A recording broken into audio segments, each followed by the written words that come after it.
நடந்து முடிந்த சட்டமன்ற தேர்தலில் சீமான் காரைக்குடியில் அதிகப்படியான வாக்குகள் பெறுவார் என்று உளவுத்துறை ரிப்போர்ட் கொடுத்துள்ளது. தமிழக அரசியலில் தனித்து போட்டி என்ற ஒற்றை முழக்கத்தோடு கடந்த 10 ஆண்டுகளுக்கும் மேலாக களம் கண்டு வருபவர் சீமான்.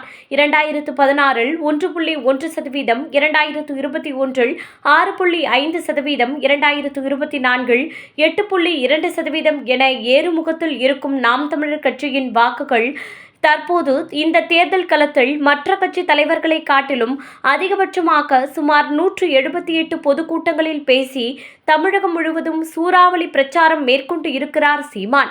உயிரோடும் உணர்வோடும் கலந்து வாழுகின்ற என் அன்பு சொந்தங்கள் அனைவருக்கும் வணக்கம்.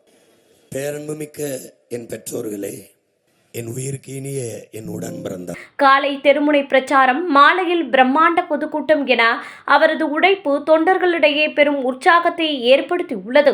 2016 1.1% வாக்குகளுடன் தொடங்கிய நாம் தமிழர் கட்சி 2021 6.58 என தனது வாக்கு வங்கியை 6 மடங்கு அதிகரித்துள்ளது. 2024 மக்களவைத் தேர்தலில் 8.2% வாக்குகளை பெற்று தேர்தல் ஆணையத்தால் அங்கீகரிக்கப்பட்ட மாநில கட்சி அந்தஸ்தை பெற்றது.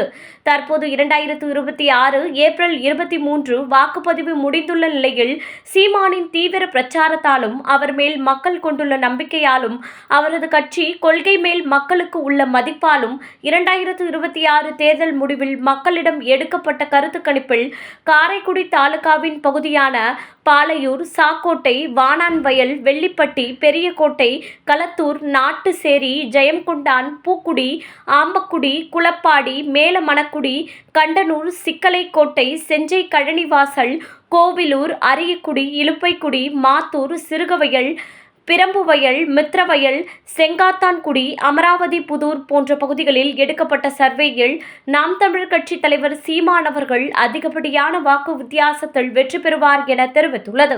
2026 தேர்தலில் முதல் முறையாக வாக்களிக்கும் இளைஞர்களின் எண்ணிக்கையும் பெண் வாக்காளர்களின் ஆதரவும் சீமானுக்கு சாதகமான அம்சங்களாக கருதப்படுகின்றன. மாற்று அரசியல் என்ற அவரது பேச்சுக்கள் பாரம்பரிய கட்சிகளால் அதிர்ச்சி அடைந்த வாக்குகளை ஈர்க்கும் என எதிர்பார்க்கப்படுகிறது.